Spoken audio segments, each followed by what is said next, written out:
This is the Italian Citizenship Podcast, hosted by Marco Permunian and Rafael Di Furia. Hello there, and welcome to another edition of the Italian Citizenship Podcast, presented by Italian Citizenship Assistance. Of course, as always, we are back here again with the one and only Marco Permunian. How you doing, man? Good, how are you? I'm doing well, thank you. Of course, I'm Rafael Di Furia, and today we wanted to have a discussion about the documents that you need to get from Italy for your Italian citizenship by descent case.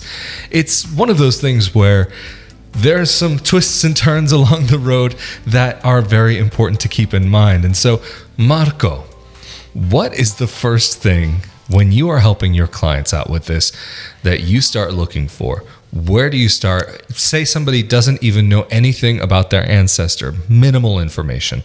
What's the first thing that you look for? I was going to say that the most important piece of information to collect the Italian documents that you need to apply for Italian citizenship by descent is the place of birth and the rough year of birth of your Italian ancestor. That's because in Italy, there is no central database where you can just browse through the names and look for your ancestor. You have to know where your ancestor was from, in which town he was born, and at least have a rough idea of more or less when he would have been born. The first step, if you don't have their information, is of course to do research. In some cases, we're able to find out where the Italian ancestor that you're going to be using to apply for Italian citizenship was born during the initial preliminary assessment that we offer to our clients. We've talked about this in other videos.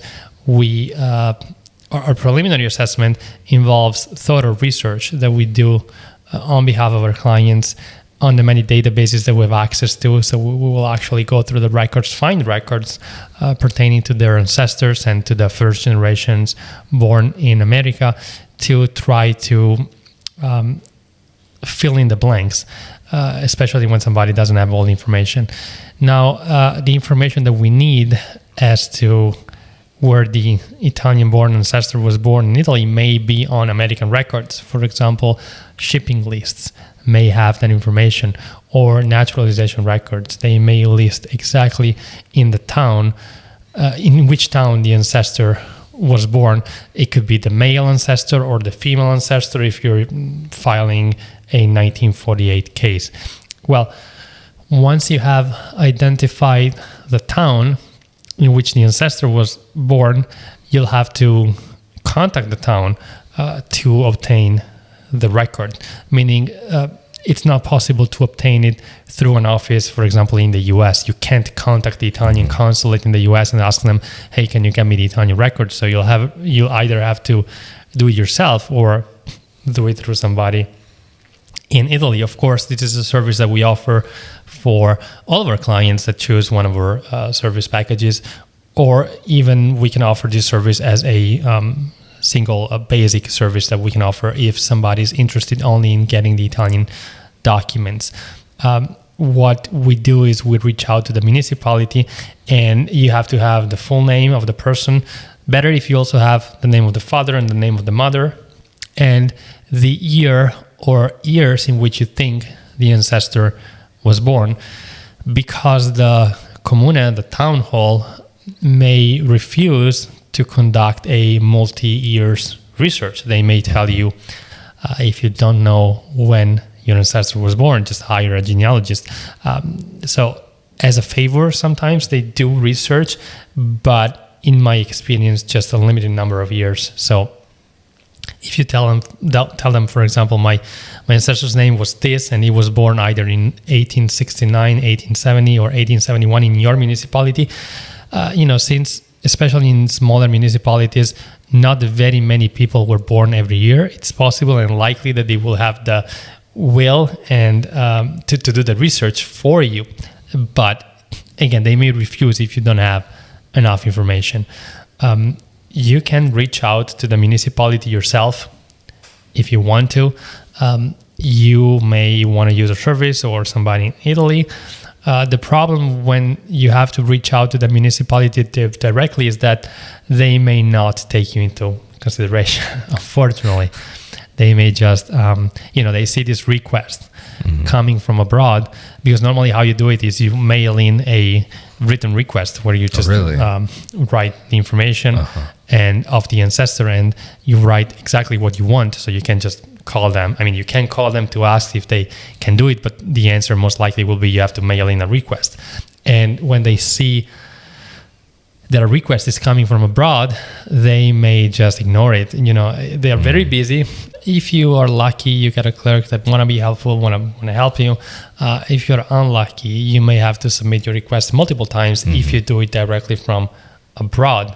The problem could also be that they have to mail the record to you abroad, which they may not be willing to do because it would be an international shipping. So they may only be willing to mail it domestically, so to an Italian address. So that's why I'm saying using a service or a person in Italy could make this process easier.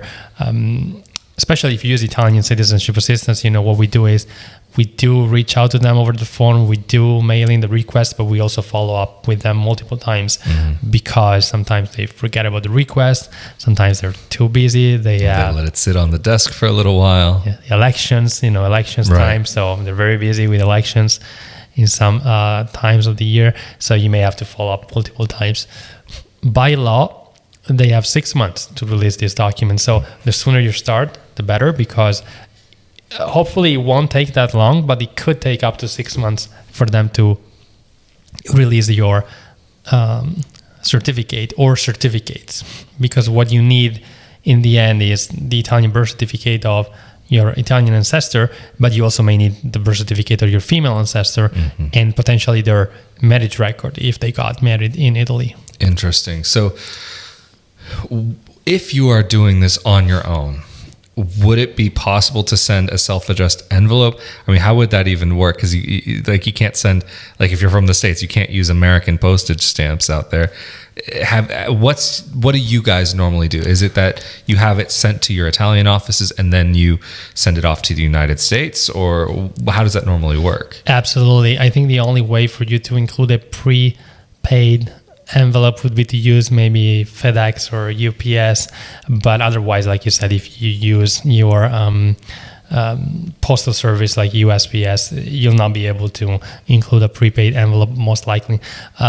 So it's always better to use a local, somebody who is an Italian based in Italy, a service, an attorney, a friend, family member who can receive the record for you and then mail it to you.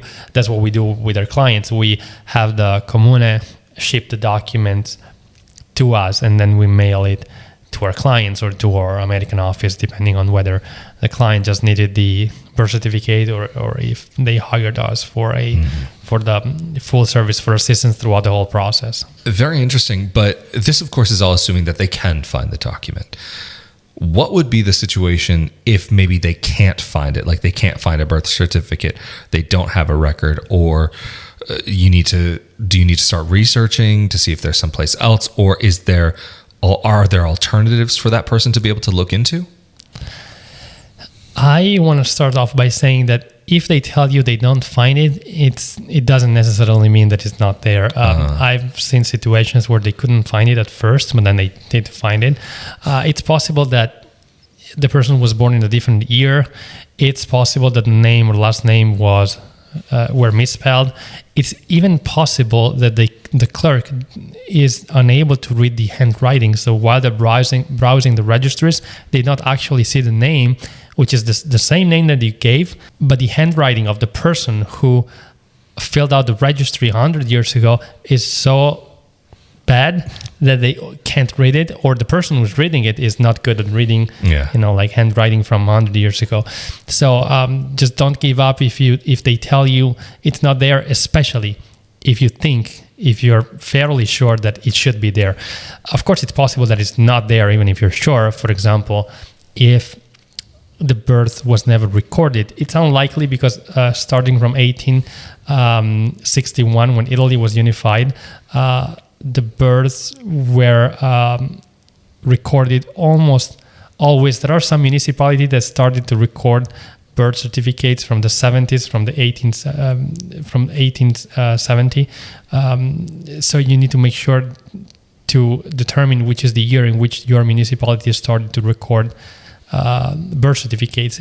If the birth occurred before, you are legally allowed to use a certificate of baptism in lieu of a birth certificate, but only if the commune doesn't have the registries for that year, because they started to record birth certificates afterwards. And that's because the church, the Italian Roman Catholic Church, before communi were created, they had legally the ability to hold registries and to record births for people who were born in their town. Interesting. So in that type of situation, do you have to get a letter from the commune saying, hey, we don't have a registry from this time because we just simply didn't have one? Or, I mean, what if it, like, the commune maybe got burned down, or there was a flood or an earthquake or something?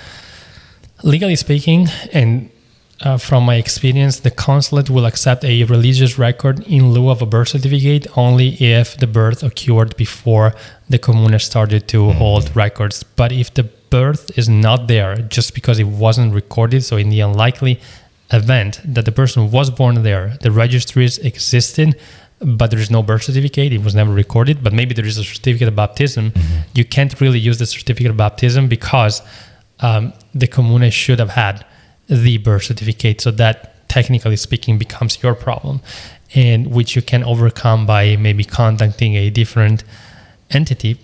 And specifically, I'm referring to the state archives, which may have a second copy of all the birth certificates for the people born in their area. That's because, in the event of catastrophic events, there was a second copy of the same birth certificate, or maybe in some cases it's the courts that have a second copy of the registries. So if you are unable to use the one that was in the commune once but then was destroyed or misplaced, you could potentially use the one held by the state archives or the local courts if they have it.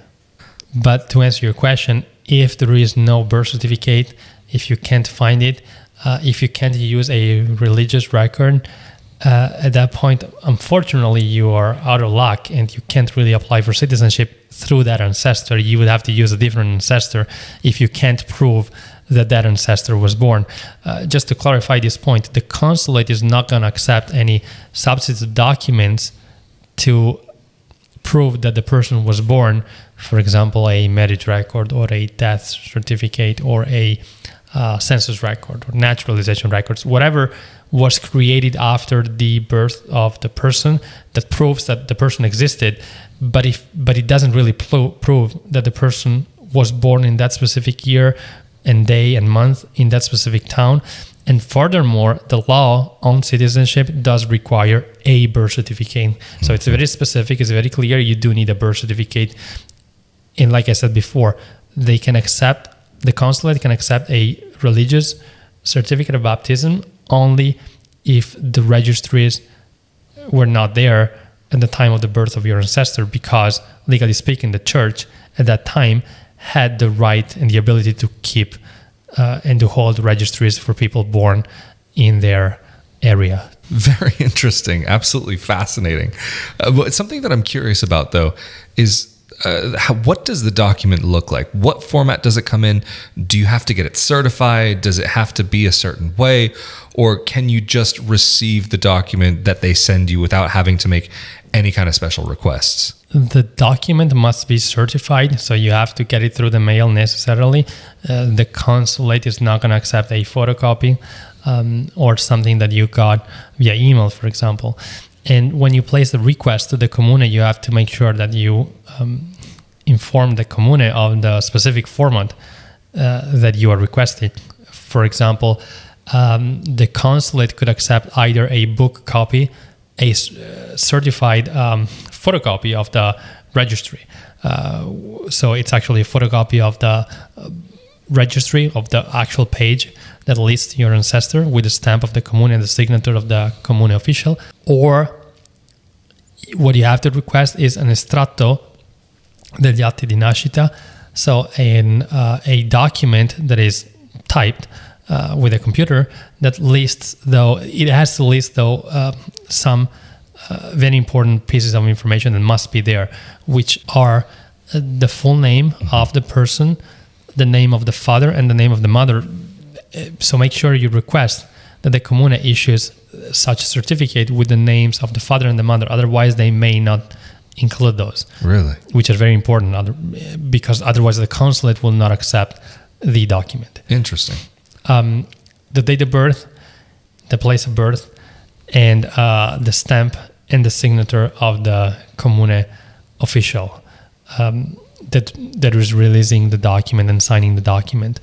But then what if the situation is because maybe it was miswritten back then, or there's a later document that has a discrepancy where things don't quite match up?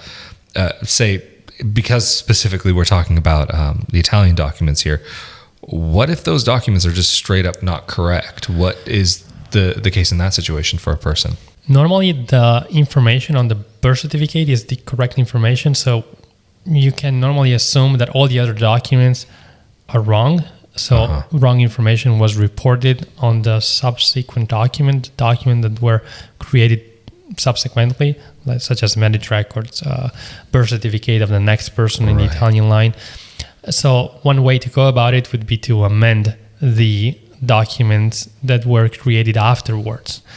But if that is not possible, what you could do is you could obtain a letter from the Comune.